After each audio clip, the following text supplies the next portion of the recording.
नहीं है, छोड़ दूंगी तो तेरा न ठिकाना कहीं है, समझा क्या? मेरे सिवा तेरा यहाँ कोई नहीं है, छोड़ दूंगी तो तेरा न ठिकाना कहीं है। तू नाचेगा उंगली पे बाबू ये नागिन नचाएगी। सुन, मुझे छोड़ के बेवफा जो जाएगी, अरे दिल तोड़ के बेवफा जो जाएगी, समझे? दिमाग नहीं है क्या?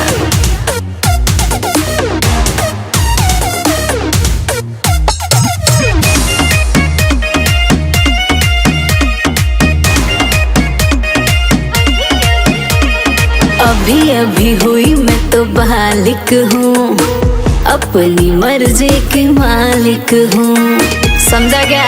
तो कायदे में रहने का। हाँ और सिर न किसी के अंदर है रहता, ऊंची आवाज किसी का न सहता। तुमसे बेहतर है लाइन में उसी से शादी रचाएगी। निकल तू। मुझे छोड़ के बेवफा जो जाएगी, दिल तोड़ के बेवफा जो जाएगी,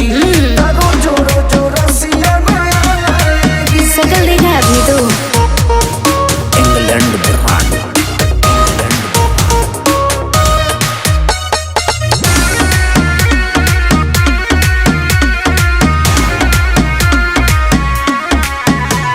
सुनो बाबू मुझसे सतानी नहीं, इश्क करते हो गुलाम नहीं।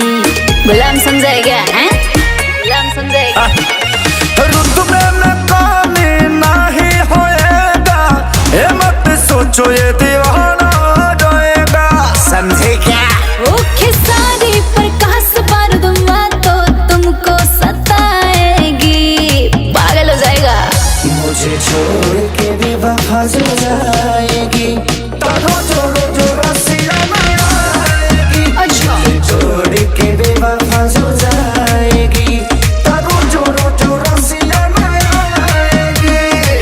अबे तो लाना, परेशान हो गई हूँ मैं भी सुन सुन के। जा ला तू। मेकम इंग्लैंड ब्रांड।